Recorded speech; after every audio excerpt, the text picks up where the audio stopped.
it's a new era in CFB to start off this year, put on full display. My take on this game is simple. I know some people will be upset about it.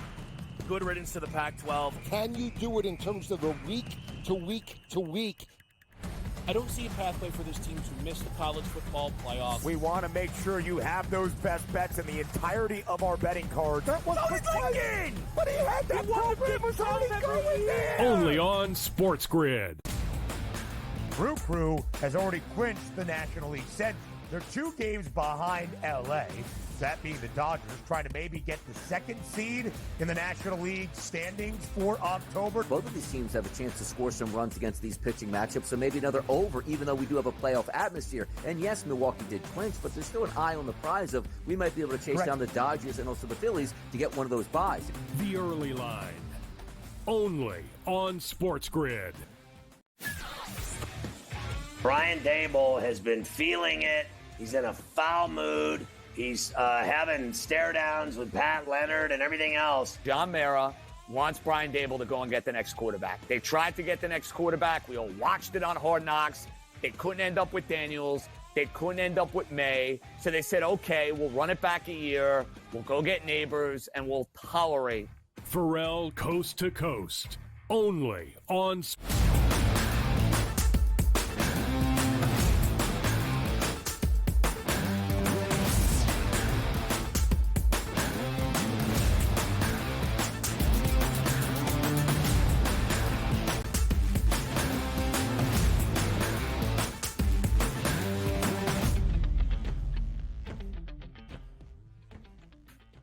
Hour number 3 in full effect. 2 hours down. The hot topics continue to roll. And Dubsy, on this Wednesday morning, we are bringing the heat to the people out here. That's what we do, Donnie. It's the early line. All the big takeaways from the Tuesday tip-off. What a Wednesday it has. Prime time in the sports. What a few sports bettors. We are getting after it. Dog days of summer, Donnie, well and truly in the past. I'll tell you what, a couple of big trending items. Interested to hear your take as we move through the next hour. Yeah, we're going to have a good time here. And how about this? We're going to get started with the NFC West standings right now. And if I told you, it's like, hey, you know what? This team's pulling up the rear in the NFC West. Dubs, you probably go, it's the Rams. Of course it is. Or it's the Cardinals, no doubt. Seahawks probably struggled out of the gate. The last team you would have thought preseason, after week 3, would be dead last in the division due to tiebreakers. It would be the San Francisco 49ers. If we look at the standings, it's the Seahawks now, a perfect 3-0. It's the Cardinals 1-2, it's the Rams 1-2, and it's the Niners 1-2. We're not necessarily pushing the panic button here on San Francisco, but my goodness, you need football players on a week-to-week basis being healthy and playing at a high level. We don't have that right now for the 49ers, one of the most injured teams in the NFL. So buy or sell. The 49ers will not win the NFC West this season. I'm buying this one. I don't think they will. They're already playing catch-up, and the health and injury concerns are not getting better for Shanahan up there in Santa Clara. You take a look at the NFC West. Seattle have been the standouts through the first 3 weeks. They're playing some really good football. Arizona have exceeded expectations. I know the Cardinals and the Rams just having 1 win apiece, but they've shown plenty of promise. I think they're only going to get better as the season goes on.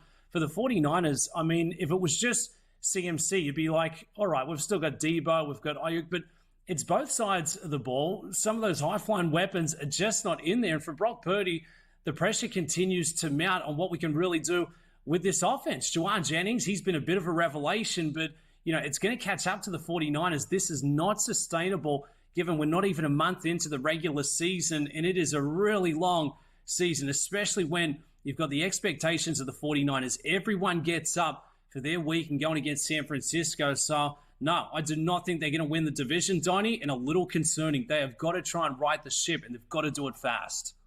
Yeah, the Rams were dead and buried coming into this game, and I understand how injured the 49ers were as well, but it looked like the Rams had given up, and quite frankly, in that game down 14-0, San Francisco let them back in the game, end up losing that 27-24, so back-to-back losses for the 49ers. Maybe it's a reprieve this week against the Patriots, but also George Kittle, Deebo Samuel, obviously Christian McCaffrey, a lot of players banged up and injured on that team, which doesn't look good. But you do have a chance to get back into the race here, Dubsy. You look at the Patriots, Cardinals, and Seahawks on deck. If they can get healthy and play good football, they can get themselves right back into the race. But I think a lot of people, including myself, very surprised, at least with that Rams loss that they just had. And we'll see if they can get healthy. And also, Christian McCaffrey, when is he even coming back at this point? Going, I believe, to overseas to Germany to get some injections into his Achilles. That's never a good sign. So maybe the season starting off slow is foreshadowing of what's going to take place as the season moves along. And by the way, credit Seattle, new head coach playing some really good football right now and a couple game lead already over the 49ers. And keep in mind, in 3 weeks, they'll go take on the Seahawks, but that game is on the road. So you might be looking at the Seahawks getting that momentum early and continue it with beating the 49ers in their first matchup here. So great segments here. Buy or sell. The topics were fire, but you know what we like to do at this time in the show, Dubsy? Reach out to the people and see what they have to say. So if you go to our account on Twitter/X at SportsGrid, we asked the question in the Fade the Public today. That was, which team is the best bet to win the American League pennant? And the options were 3 of them. The Yankees at a plus 175, the Astros at a plus 340, the Orioles at a plus 420 price, and then the other response as well, which means you don't think those 3 teams are going to win. You have another team in mind. We got a couple hundred votes here in the door, and guess who the leader is? It's the Astros at a plus 340 price. So, Dubsy, my question to you, do you agree that the Astros are the favorites to win the American League pennant? I'm seeing it the same as the public, Donnie. A 10% chance of making it into the playoffs just back there on the 18th of June. They've got the experience. They've got the class. You look at Jose Altuve, Bregman, Jordan Alvarez, but it's some of the new faces who have taken a bit of time to really get things going in the right direction, and they've now got that. You take a look at some of the arms. I mean, Blanco's had a standout season, if you will. Kikuchi's looked fantastic since coming across from Toronto. So, yes, absolutely seen it eye to eye. Spencer Arrighetti, we can throw him into the mix as well. I think Houston have the pieces to make a bit of a run, and they certainly have that experience. Whether you think they're going to be banging on the bins again, it's not a team that you want to be facing off against in October. So, good to see taking top pole position there. By the way, if we're looking, I voted for the Yankees at the plus 175. Just going with what I thought throughout the entire season, the Yankees were the best team in the American League. So, of course, I was going to vote on them. Just behind the Astros at a plus 340 price. We talk about the Orioles at a plus 420. Maybe higher expectations in the months of July and early August for them as they were in first place in the AL East. But now sort of climbing it up. But they're in the playoffs, and that's what matters. Here's what I do think is interesting. The other response is close to 20%. And when we ask that question, a lot of people like to respond with what their other response actually was. Shout out Cleveland fans, because they are in the DMs right now, or should I say in the tweets back. Up the Hedge says, being a Cleveland fan, I'm used to being forgotten. All good. We wouldn't want it any other way. Alex also chimes in with Cleveland. Gary Coe chimes in and says the Tribe. So everybody responding with the other. It looks like the other should have been replaced here, Dubsy, with the Guardians. Yeah, well, look, they've got the arms to do it. Tanner Bybee's been having a great year. Gavin Williams, Ben Lively, Josh Naylor, Bo Naylor. So, look, yeah, they've got the weapons, and always good to see the public getting behind the Guardians. I feel like they're sort of the forgotten headliner of the American League, taking out the Central in what looks to be one of the toughest divisions that we've seen going through the year there. So no surprises, the Guardians. And Donnie, we highlighted in hour number 2, it really feels like there's a lot of parity coming in to October. We've got the big headliners, no surprises there. It's going to be the Pinstripes, the Dodgers, the Phillies, but I really do feel like there's a good handful of teams that have the weapons to make a bit of a run against a couple of vulnerable heavyweights, if you will. Yeah, by the way, because again, the Yankees, Astros, Orioles, right? The Yankees are, we assume, are going to win the division. The Astros did win the division, and the Guardians, who've won their division, is listed as basically that other. So if I ask you, Dubsy, right, who would be your other in the American League? The Guardians, I know you're high on the Royals as well. The Tigers with Skubal is probably going to win the Cy Young. The Twins, maybe if they can overcome that 2-game deficit with a couple games to play, and or another team. Like, who would be your other as opposed to who we voted on as what we think those top teams would be, as you're thinking maybe the Astros? I'm trying the Royals in there, Donnie, plus 1,400. Yeah, and look, I guess it's been a soft spot of mine all year, Donnie, but they've just shown us that upside, that top gear. I think they can fly with the best of them. Cole Reagans, he's got fantastic, filthy stuff. You've got Seth Lugo get in the mix there. So that may be the 1-2 punch. We know the firepower is there. It's led by Bobby Witt Jr. He's been fantastic. So if we're looking for the other, I like the Astros at plus 340. I'd be looking towards Kansas City at the K, 14-1. That's the price play.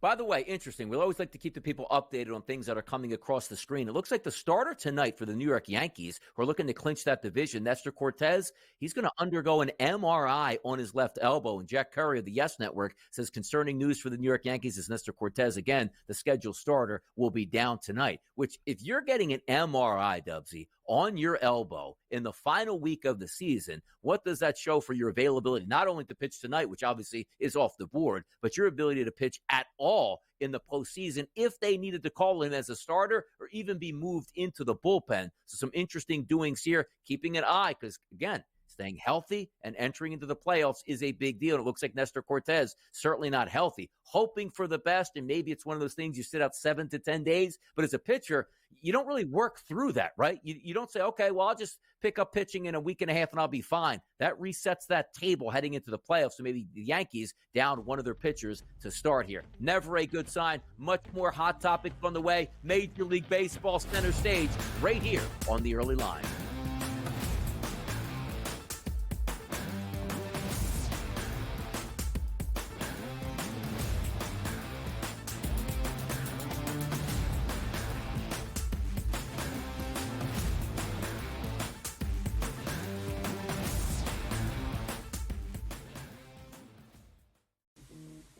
Right here with you on Pro Football Today on SportsGrid. Odds in motion, trying to see what lines have moved throughout the week. Never felt more comfortable in this set than I do for this year. I am ready. I'm just getting angry. The hot takes are going to be here all long, people. What in the world is going on in Miami, Dom? It's not particularly anything to shy away from just because many people are on top of it. Hot take, hot take. I think this line is asking you once again to take New Orleans. Pro Football Today, only on SportsGrid. Simply put, the only way to bet this is over-under win total. I love Tyronn Lue. I think he's one of the 5 best coaches in the league. But my dear friend George Sorlis told us to me a long time ago, you can't win if you don't got the talent. Unfortunately, I don't think the Clippers have the talent to match up. Betting above the rim, only on SportsGrid. The Bostonian versus the book. Would it make you feel better as a bettor or as a sports fan if they said after the game we were trying to cover the spread? Oh, God. To say it out loud? Oh, my God, no. So what, no to say it out loud? Oh, my God. You can't say that out loud. No, you can't do that. Okay, so what is the big deal either way? Oh, play the game the right way. The Bostonian versus the book.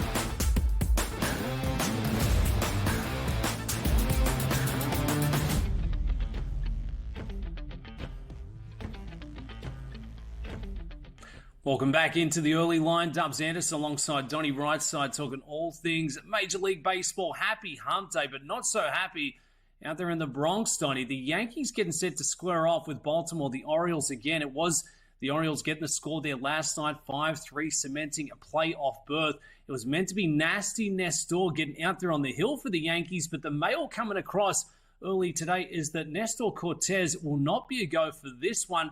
And a sign of the times there for the starting pitcher. It feels like he's really been up against it the last couple of weeks, changes roles, and now there's more to come on the injury side of things.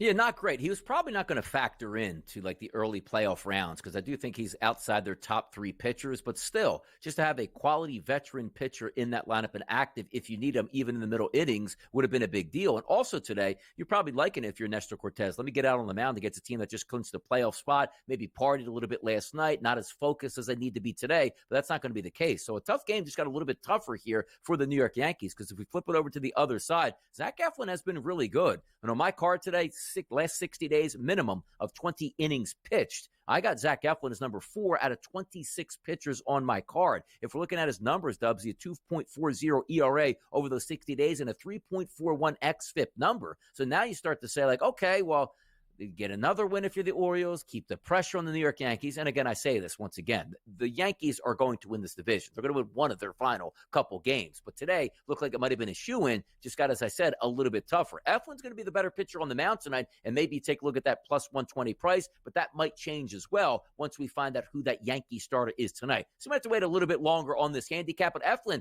pretty good pitcher you're going for the O's today.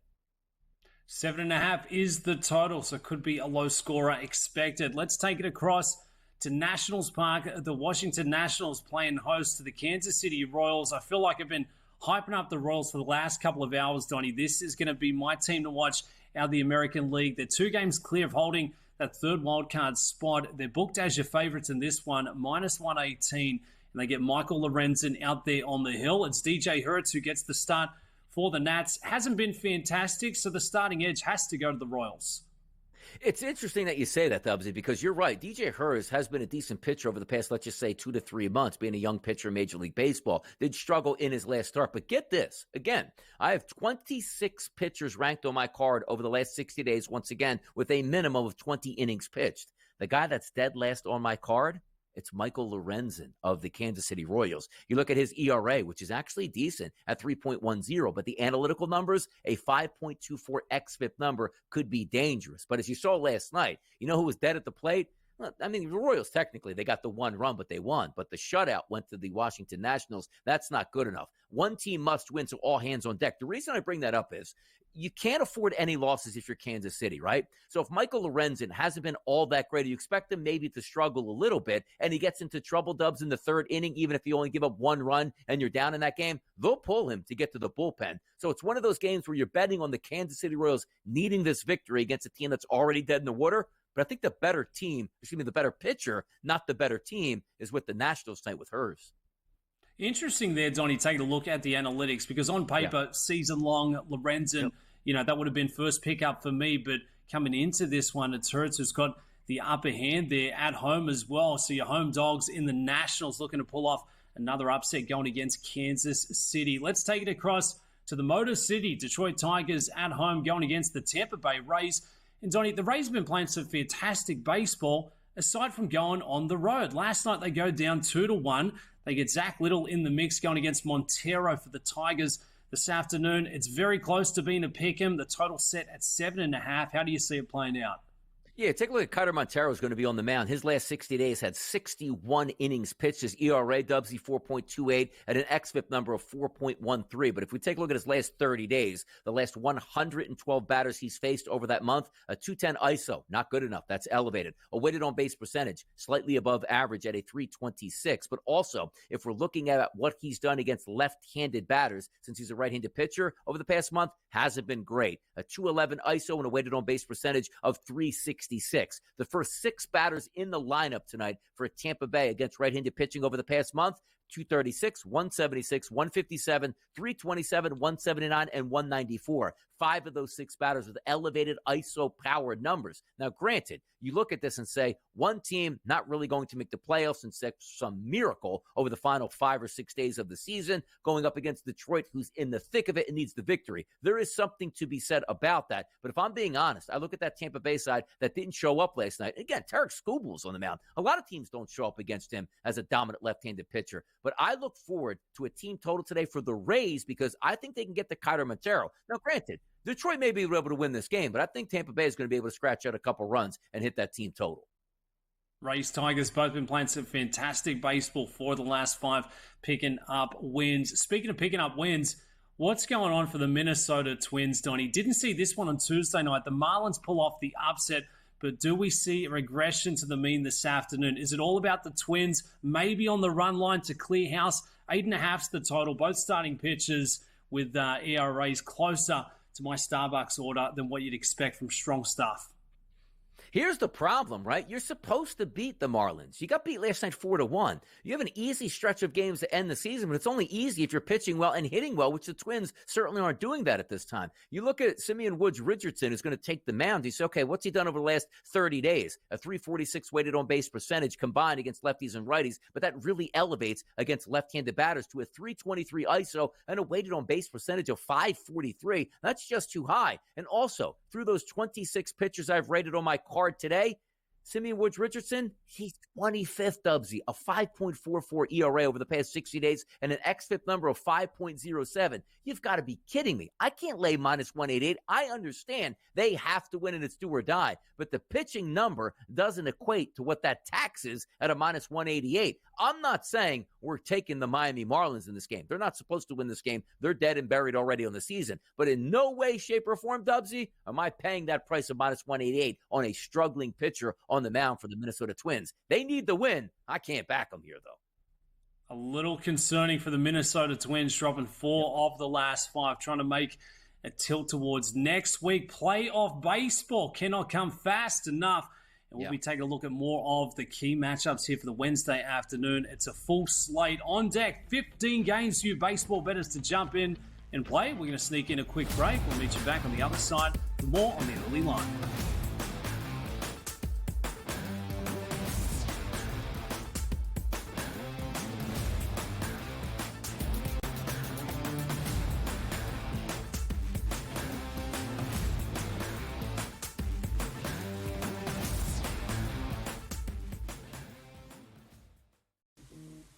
Right here with you on Pro Football Today on SportsGrid. Odds in motion, trying to see what lines have moved throughout the week. Never felt more comfortable in the set than I do for this year. I'm ready. I'm just getting angry. The hot takes are going to be here all long, people. What in the world is going on in Miami, Dom? It's not particularly anything to shy away from just because many people are on top of it. Hot take, hot take. I think this line is asking you once again to take New Orleans. Pro Football Today, only on SportsGrid. Simply put, the only way to bet this is over/under win total. I love Tyronn Lue. I think he's one of the 5 best coaches in the league. But my dear friend George Soros told us to me a long time ago, you can't win if you don't got the talent. Unfortunately, I don't think the Clippers have the talent to match up. Betting above the rim, only on SportsGrid.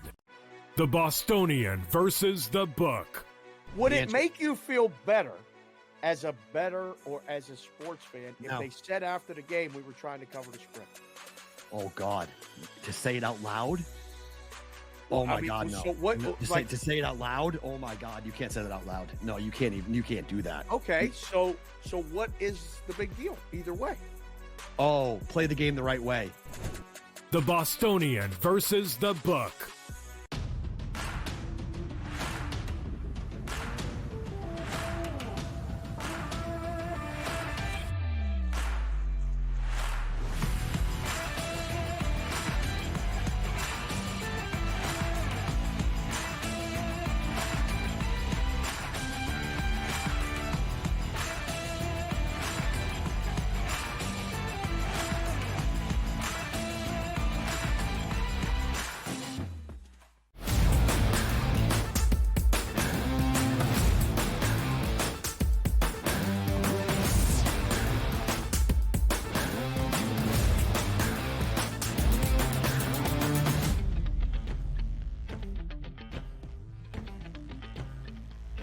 Welcome back into the early line. Dubs and Donnie going through the Wednesday slate out on the diamond. And what a matchup we have between the Mets and the Braves. The Braves were rolling in the ATL last night, 5-1 out of Truist Park. Taking a look at the starting arms, a couple of superstars in the mix. David Peterson gets the nod for the Mets, and it's big bad Chris Sale on the hill for the Braves. And the Braves heavily favored in this spot, Donnie. Minus 188. Is the juice worth the squeeze?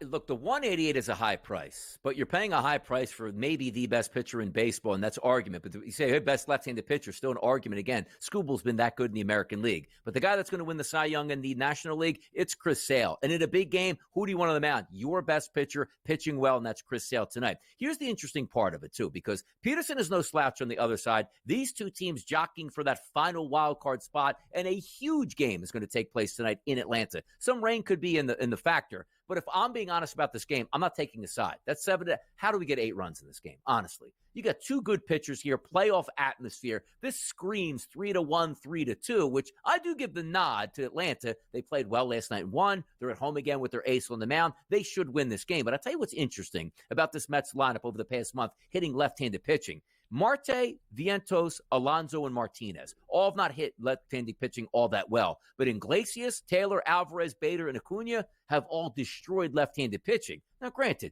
this isn't just any left-handed pitcher on the mound. It's the best left-handed pitcher in the National League. So for me, I'm not going to lay the minus 188. I do think the Braves win this game, but give me the under 7.5. I don't think we're getting the 8 runs tonight, Dubs. I don't.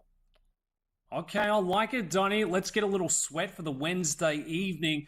If you're looking to play the late slate bettors, welcome out to the West Coast. The Dodgers back at Dodger Stadium taking on the Padres. Round 2 for this one. Ding, ding, ding. And what a matchup it looks to be on paper, Donnie. You've got Dylan Cease getting the start for the Padres. Absolutely filthy stuff.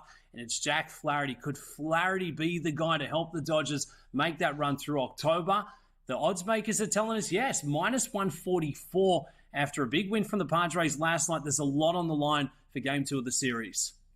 I usually like the angle of a team that partied a little bit and clinched being a fade the very next day. But we have to remind ourselves, like, even though the Phillies, I did like them as a fade, they technically shouldn't be taking days off if they want to catch the Dodgers. Now, granted, they took the day off. They got hammered by the Cubs. I'm not saying the Padres get hammered today, but you got a really good pitcher on the mound. The Phillies didn't have a good pitcher on the mound to start that game last night. Dylan Cease has been great. Flaherty, no slouch either. His last 60 days, he's top 10 today in the pitching rotation for me on my card. But if I am looking at now 2 games back, you want to really put some pressure on the Los Angeles Dodgers, beat them again today. Now, the one thing the Dodgers do have in their back pocket as we take a look at the schedules, 3 games against the Colorado Rockies to end the season. That's the perfect storm. You can make up a lot of games there. But if I'm looking for a side, I probably lean towards the Dodgers. But again, that 7.5 number, Dubsy, really sticks out. Cease is going to pitch well. I think Flaherty's going to pitch decent. I don't think that we get to 8 runs. So once again, in a playoff atmosphere, I'm going to go under the total in this game.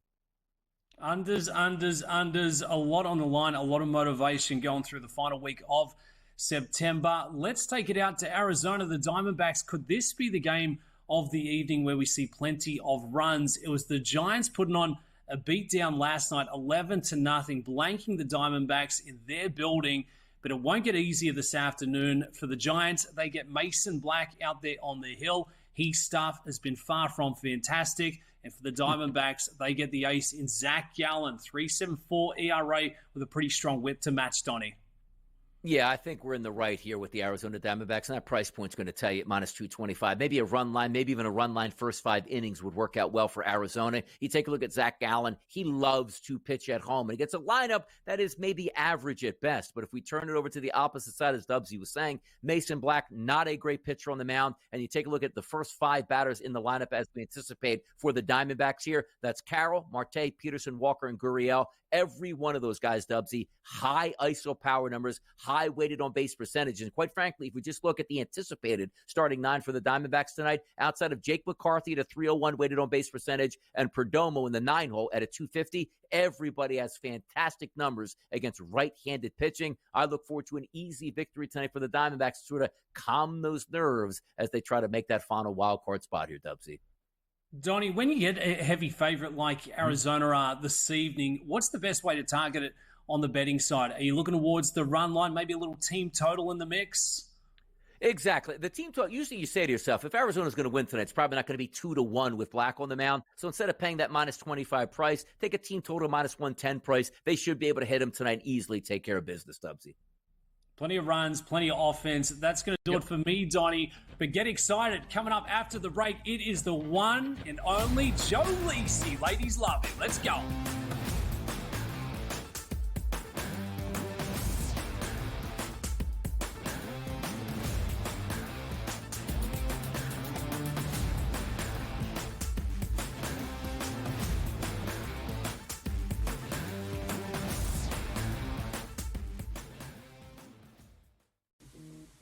Right here with you on Pro Football Today on SportsGrid. Odds in motion, trying to see what lines have moved throughout the week. Never felt more comfortable in this set than I do for this year. Brady, I'm just getting angry. The hot takes are going to be here all long, people. What in the world is going on in Miami, Dom? It's not particularly anything to shy away from just because many people are on top of it. Hot take. I think this line is asking you once again to take New Orleans. Pro Football Today, only on SportsGrid. Simply put, the only way to bet this is over under win total. I love Tyronn Lue. I think he's one of the 5 best coaches in the league. But my dear friend George Sorlis told us to me a long time ago, you can't win if you don't got the talent. Unfortunately, I don't think the Clippers have the talent to match up. Betting above the rim, only on SportsGrid. The Bostonian versus the Book.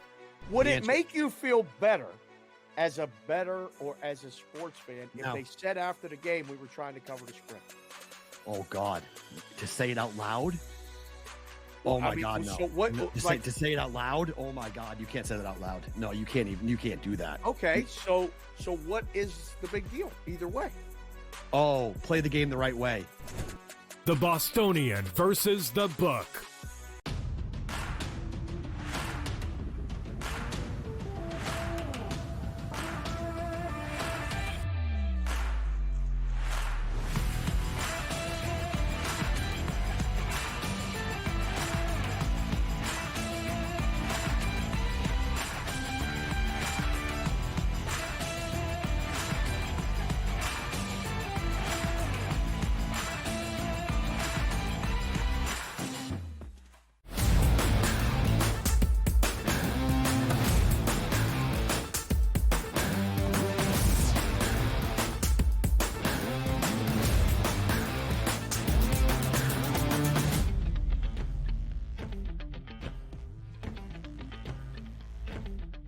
Oh, yes, we were having fun in hour number 3 of the Early Line, Sirius XM Channel 159, right on the SportsGrid Network. It's Donnie Rightside here. Now we like to welcome in the king of the martingale system. It's Joe Lisi. Come on in, brother. Come on in.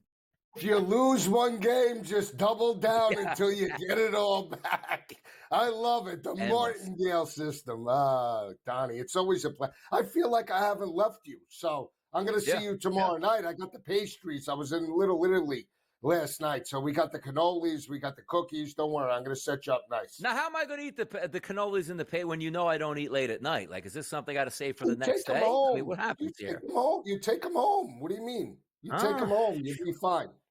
No good? So you're going to tease me tonight. No, it is good. We always love treats because we're going to win some bets. We're going to have some fun on a nice, fun, new-look edition of Pro Football Today tomorrow night. Before you get there, Joe, this Saturday slate in college football, I got to tell you, man, every single year you circle the calendars when you get a chance to say, when is Georgia going to take on Alabama? Because typically it's just always in the SEC championship game, but the schedules align where they're going to play in the regular season. You see the graphic up there. Georgia on the road going into Tuscaloosa as a 2.5-point favorite in a total of 48.5. The SEC is king, Joe. Who's going to be the king of this football game? Yeah, it really is, Donnie. Everybody's talking about October 12th and that weekend. This is one of the better weekends in college football. I love this game. We saw Georgia limp in Lexington against Kentucky, pull that ball game out 13-12. It's Milroe versus Carson Beck. I just think Georgia's just a little bit more disciplined. Offense and defensive lines, I give the edge, obviously, to Kirby Smart playing in this type of atmosphere in the SEC. He's been there, done that. And I think they grind out a 7-point win over Alabama. That total seems a little bit light to me, 48.5. I think we can get through that under the lights, but I like Georgia in the over. Are we worried a little bit, Joe? The last time we saw Georgia on the road against Kentucky, it was a struggle in that second half. We can't actually have that against Alabama. What were the changes that you need to see from that Georgia offense to go in and handle their business against Alabama? Well, I think from an offensive perspective, Donnie, they got to open it up and protect Carson Beck. If Alabama's able to get him into long third downs and pressure him, they're going to be in this matchup, force turnovers as well. The best thing that Kentucky did is they took away the deep ball and forced them to work down the field, time-consuming drives, and they got him into long third downs. They can't afford that, especially with Jalen Milroe. He abused them in the SEC championship game. If he breaks contain, he could be an X factor in terms of this matchup.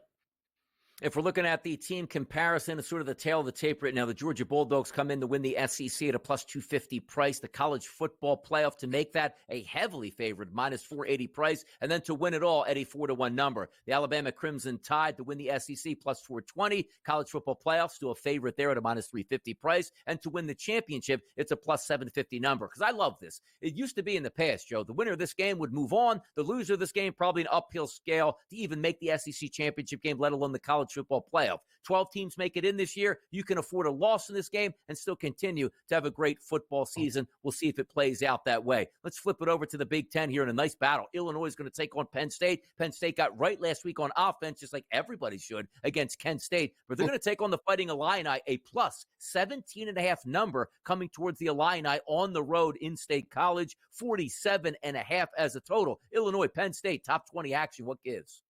Yeah, now, last year, Penn State won this game 30-13. Drew Aller completed only about 48% of his passes, but Luke Altmaier, the quarterback for Illinois, is hitting on all cylinders, threw 4 touchdowns, completed 77% of his passes.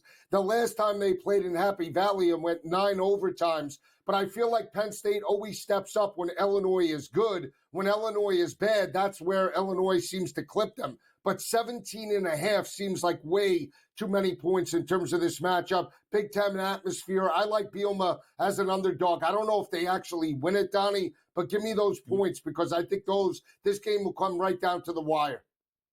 Got a question for you here on Penn State. Chances for them on the remaining parts of the season. We know they're extremely talented and love to typically beat teams up that aren't as talented. And quite frankly, you might be looking at Illinois is not as talented. Why? Because they're 17-point underdogs in this game. What is your outlook for Penn State on the season? Is there a legitimate chance, Joe, they can find their way into the college football playoff?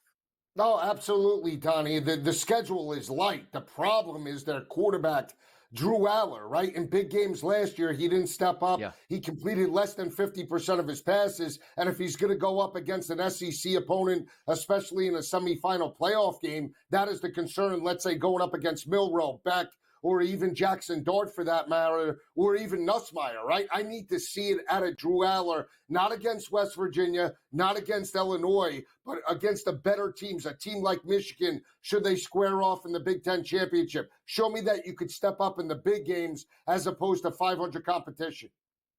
Stepping up in the Big 12 here, another top 20 battle is going to find Oklahoma State traveling to the Little Apple, Manhattan, Kansas to take on Kansas State. This line currently sitting here at the FanDuel Sportsbook as a favorite towards Kansas State at a minus 4.5 price and a total of 55.5. Before I ask you who's going to win this game, is Ollie Gordon showing up this weekend, Joe? Where is he, guy? He is going to show up because that's the only way I think they can win this game. Now, they won this game 29-21 last year. They've won 4 of the last 5. They're an underdog. Everybody was on Oklahoma State last week because Isaac Wilson got the start for Utah. I thought Utah was a little bit more physical. Oklahoma State matches up very well against K-State, especially from an offensive perspective. I think Ollie Gordon breaks out for a huge performance, and I'm not sold on Avery Johnson as well. I would give the edge to Bowman over Avery Johnson. This game, I think, gets over the 55.5 as well. Let's go into some bonus football here, Joe, because you know me. I'm a Miami Hurricanes fan. They are now in the top 10, 7th ranked overall in the nation. Friday night, Hard Rock Stadium, South Beach, as I like to say it, even though it's not in South Beach. 18.5-point number for those Canes here. Does Cam Ward continue to roll? 55 is a total. Woo! Friday night spotlight, baby. Yeah, I'll take the points, Donnie. This is a typical game where Miami falls. No, I'm not a hater. I just know I've seen Miami before. Let me tell you, Vatek gets clipped off by Rutgers, right? 25-23 is a 3.5-point favorite. Now they go into South Beach. Miami has typically struggled with Vatek, and the fact that they're hitting on all cylinders and they got a push to the limit against South Florida in the first half, Drones and the crew will come to play. I like the 18. I think the dog is live. Give me the 18.5 in this matchup. Look, here's what we have to plan. Miami's going to make the college football playoff. I think they have a legitimate chance to win the ACC. Can we get down and get the boys down on location for college football today outside Hard Rock Stadium for a playoff game down in Miami? Can it happen? Oh, it's possible. I don't think they're getting there, but I would do all I can to set that up. Trust me. And you could be the guest picker. How about that? We'll get you down there looking like Don Johnson back in the day. As when Joe Lisi comes on, there's a hater in the house as he's hating on my Miami Hurricanes here. Let me ask you this quick question. Michigan football, Joe, moving forward. Alex Orji and Michigan is about a 10-point favorite over Minnesota. Is he their starting quarterback the rest of the way? It can't be. It can't be. No, well, I'll tell you this. If he struggles in the first half against a pretty good defense in Minnesota, I think they go back to Davis Warren. You can't just run it like Bo Schembechler back in the day and expect to win that game. There's no way, Donnie, you could tell me Sharon Moore drew it up like that with Mullings running for 70 yards inside the 30. They had to be on life support, nervous on that sideline, hoping that they first of all got the first down and then had to think, how is Orji going to lead us down the field and score a touchdown? They lucked out last week against USC. I mean, you have a 2-minute drill with no threat to throw the football and that you still win the football game, which is a lot of questions for USC's defense. You should have 10 in the box saying, hey, if you can hit an open guy at wide receiver, go ahead and do that at this point. But it's just so interesting. In this day and age of full offensive football, Michigan is playing, yes, offensive football, to say the least, on offense, but still winning football games. We'll see if they can do it again this weekend. But we got some NFL action to talk about next, because just when you start to say, hey, Monday, you're talking about Tuesdays and Wednesdays. Tomorrow, a new NFL week begins in the Big Apple when the Giants and the Cowboys play. Joe Lisi, Donnie, right side. We're breaking it down and much more next right here on the Early Line.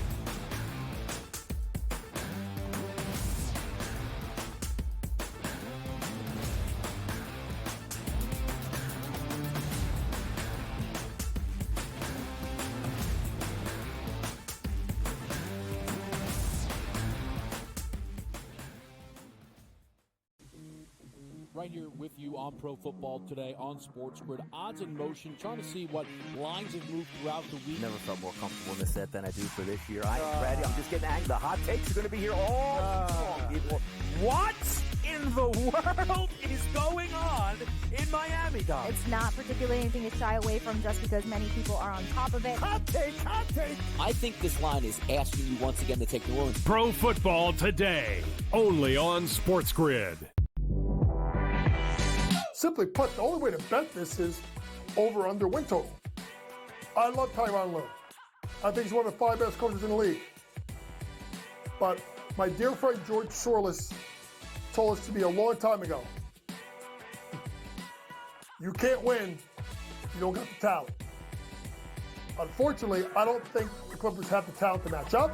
Betting above the rim, only on SportsGrid. The Bostonian versus the Book. Would it make you feel better as a bettor or as a sports fan if they said after the game we were trying to cover the spread? Oh, God. To say it out loud? Oh, my God, no. So what, no to say it out loud? Oh, my God. You can't say that out loud. No, you can't do that. Okay, so what is the big deal either way? Oh, play the game the right way. The Bostonian versus the Book.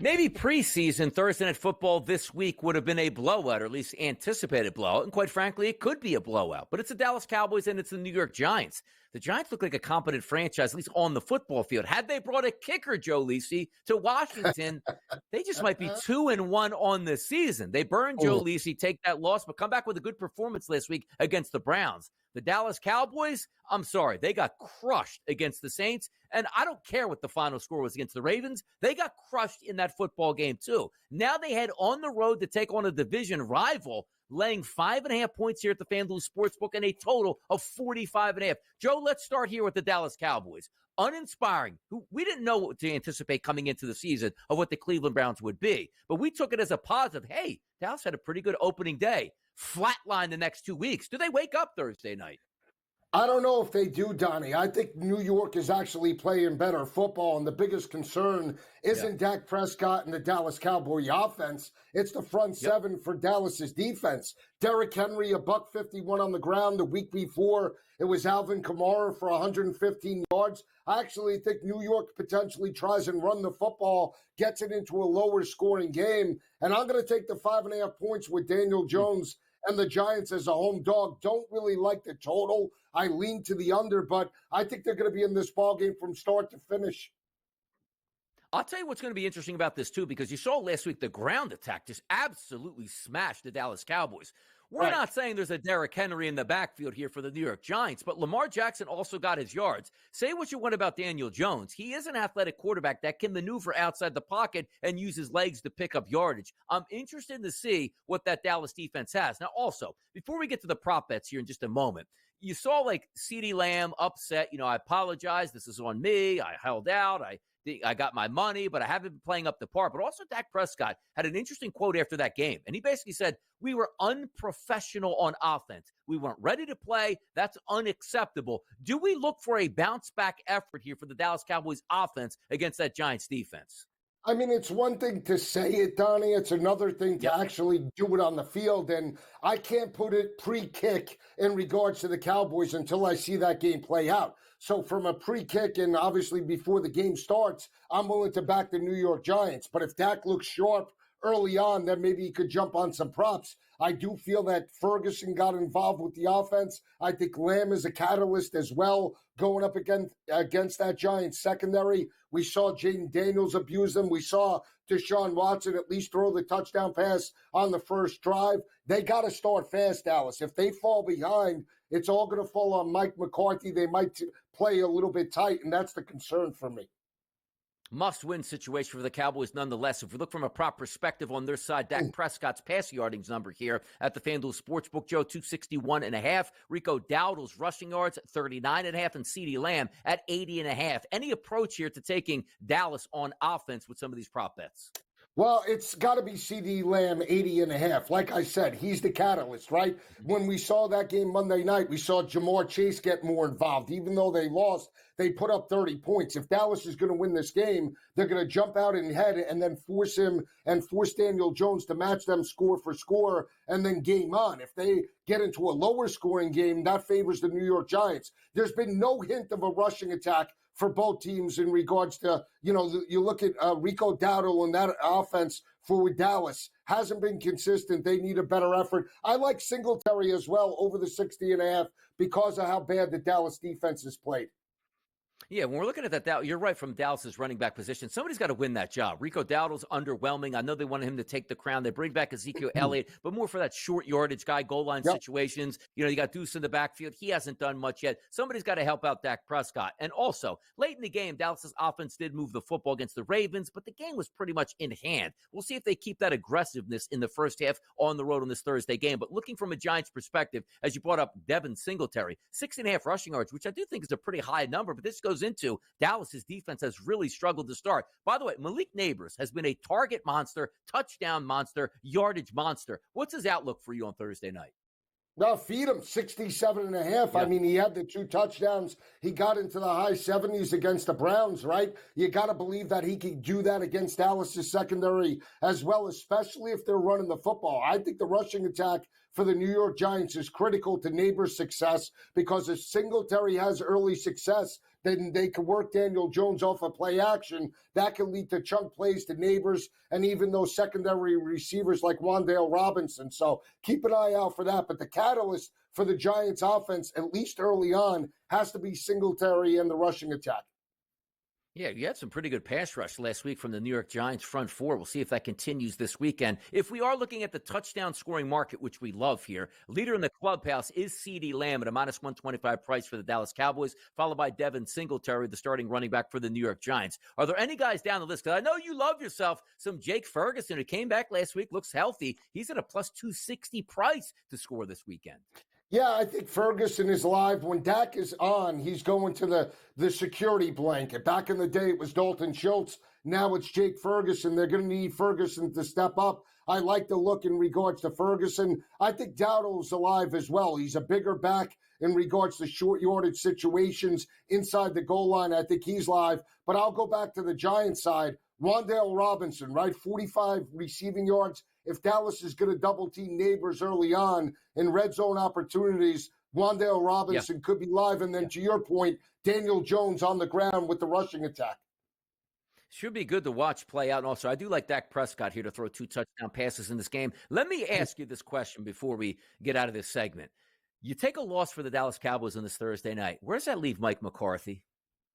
Dead man walking. Oof. Dead man walking. There's no way they could rebound from that. I mean, the pressure is mounting each and every day, and it's how they're losing, Donnie. I mean, they got abused at home in back-to-back games. They go on the road and lose to another divisional opponent. What does that say in terms of his job security? Terrible at this point, especially when Dak and CD got all their money right now.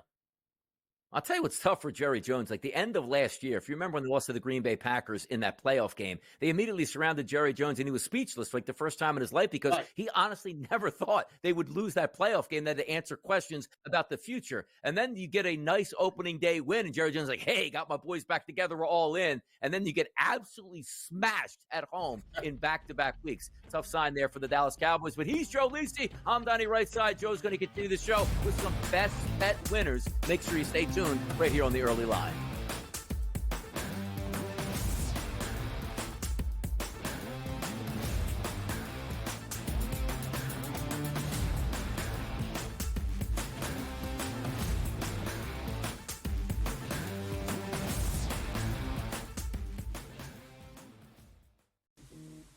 Right here with you on Pro Football Today on SportsGrid. Odds in motion, trying to see what lines have moved throughout the week. Never felt more comfortable in the set than I do for this year. Brady, I'm just getting angry. The hot takes are going to be here all long, people. What in the world is going on in Miami, Dom? It's not particularly anything to shy away from, just because many people are on top of it. Hot take, hot take. I think this line is asking you once again to take New Orleans. Pro Football Today, only on SportsGrid. Simply put, the only way to bet this is over-under win total. I love Tyronn Lue. I think he's one of the 5 best coaches in the league. But my dear friend George Sorlis told us to me a long time ago, you can't win if you don't got the talent. Unfortunately, I don't think the Clippers have the talent to match up. Betting above the rim, only on SportsGrid. The Bostonian versus the book. Would it make you feel better as a bettor or as a sports fan if they said after the game we were trying to cover the spread? Oh, God. To say it out loud? Oh, my God, no. So what, to say it out loud? Oh, my God. You can't say that out loud. No, you can't even. You can't do that. Okay, so what is the big deal either way? Oh, play the game the right way. The Bostonian versus the book.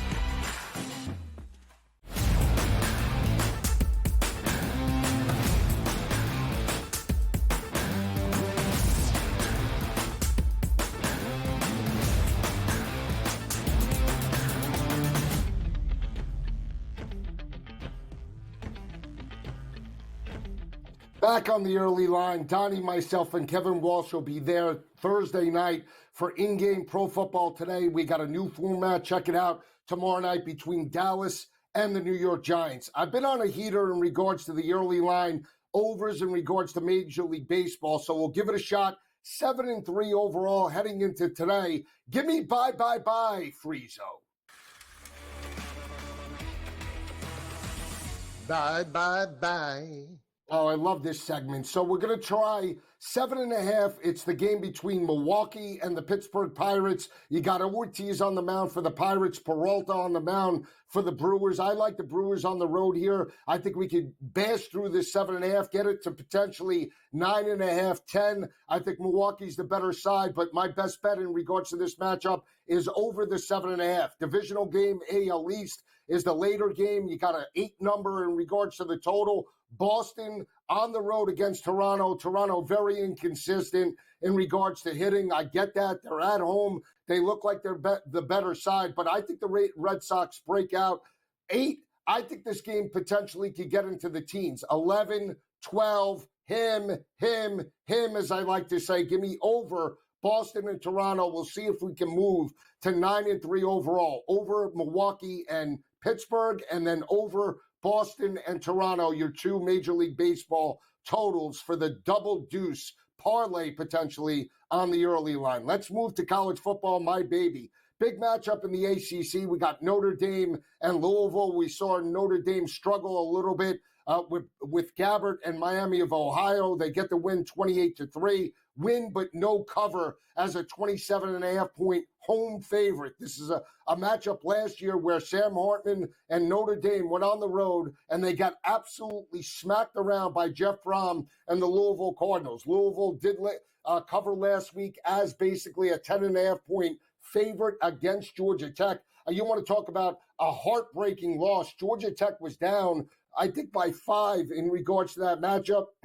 They lined up for a field goal. It gets blocked, and Louisville returns it the distance to give the Cardinals the score and, more importantly, the cover over Haynes King and the Yellow Jackets. Biggest factor for me in this matchup, you're getting basically 6.5 points with Notre Dame, is that Louisville defense. Very good in run support. They're holding opposing offenses to less than 100 yards per game, less than 3.5 yards per carry. They're going to take away the rushing attack of Riley Leonard and Love in this ball game and force Riley Leonard to throw over the top. Now, we saw Riley Leonard throw his first touchdown on the year against Miami of Ohio. This is a very opportunistic secondary in Louisville as well. And when we look at the quarterback battle, Riley Leonard and Tyler Shook has a better completion percentage. He's also thrown 8 touchdowns and no interceptions. Better offensive coach is Jeff Brom. This line, I think, opened up in the area of about